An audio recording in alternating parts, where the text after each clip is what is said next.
আমার প্রিয় একাদশ শ্রেণীর শিক্ষার্থীরা, আজকে আমি তোমাদের জন্য তোমাদের বাংলা সেমিস্টার 2 থেকে সাহিত্যের ইতিহাস, এই সাহিত্যের ইতিহাসের আধুনিক সাহিত্যের ধারার একটি গুরুত্বপূর্ণ অধ্যায় বাংলা গদ্য প্রবন্ধের ধারা।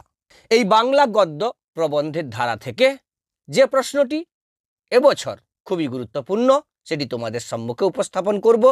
অবশ্যই তোমরা মনোযোগ দিয়ে শুনবে আর শেয়ারের মধ্য দিয়ে বন্ধুদের শুনতে সাহায্য করে দেবে। শুরু করছি আমি বাংলা গদ্য প্রবন্ধের ধারা থেকে একটি গুরুত্বপূর্ণ প্রশ্ন। বাংলা গদ্যে ঈশ্বরচন্দ্র বিদ্যাসাগরের অবদান আলোচনা করো।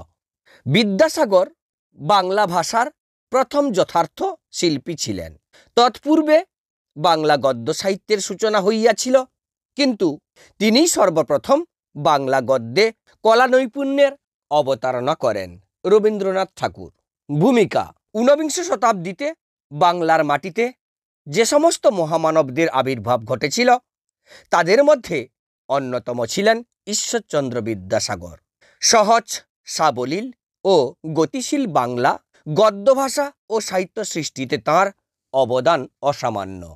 তাঁর পূর্বে রামমোহন এবং ফোর্ট উইলিয়াম কলেজের অধ্যাপকগণ বাংলা গদ্য রচনা করলেও তিনিই প্রথম পূর্ণাঙ্গ বাংলা সাধু গদ্যরীতি প্রতিষ্ঠা করেছিলেন। তাঁর হাতেই সাহিত্যিক গদ্যের জন্ম।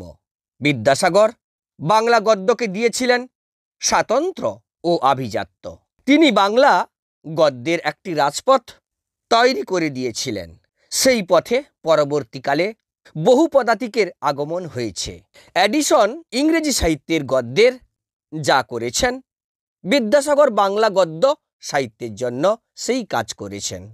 রবীন্দ্রনাথের কথায় বিদ্যাসাগর বাংলা ভাষার প্রথম যথার্থ শিল্পী ছিলেন।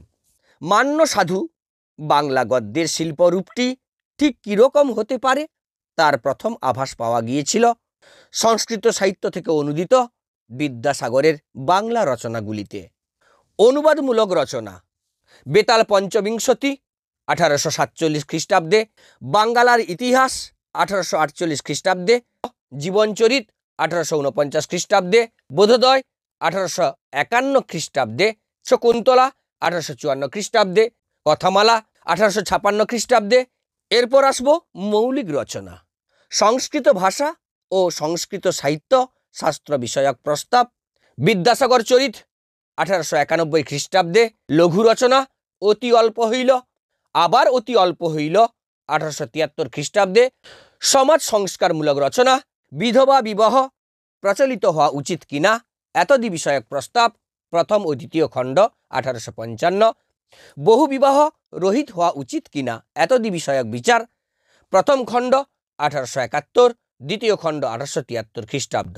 অবদান: বাংলা গদ্য রচনায় বিদ্যাসাগর পূর্বসূরি রামমোহনকে অনুসরণ করলেও তিনিই প্রথম বাংলা গদ্যরীতিকে পূর্ণাঙ্গ রূপ দিয়ে নিজের স্বকীয়তা বা মৌলিকতার প্রকাশ ঘটিয়েছেন।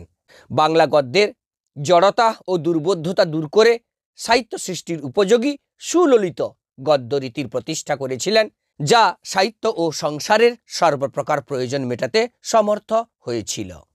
শুধু সুললিত কোমলতা নয়, তাঁর সমাজ সংস্কারমূলক প্রবন্ধ নিবন্ধের ভাষা অভ্রান্ত যুক্তিতর্ক ও তথ্যের সরবরাহ ও তীক্ষ্ণ বিশ্লেষণের বাহন হয়ে দ্রুতগতি সম্পন্ন ও ক্ষুরধার হয়ে উঠেছে। উপযুক্ত স্থানে তৎসম শব্দ, তদ্ভব ক্রিয়াপদ, ইডিয়াম ব্যবহার করে বাংলা গদ্যে তিনি বিশেষ শব্দচ্ছলতার পরিচয় দিয়েছেন। বাংলা গদ্যে জ্যোতি সন্নিবেশ করে, পদবন্ধে ভাগ করে এবং সুললিত শব্দবিন্যাস করে বিদ্যাসাগর তথ্যের ভাষাকে রসের ভাষায় পরিণত করেছেন।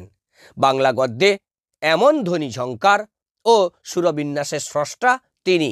বিদ্যাসাগরের হাতেই বাংলা গদ্য পেয়েছে প্রাণ, হয়ে উঠেছে সাবলীল, প্রাঞ্জল ও প্রসাদগুণ সমন্বিত।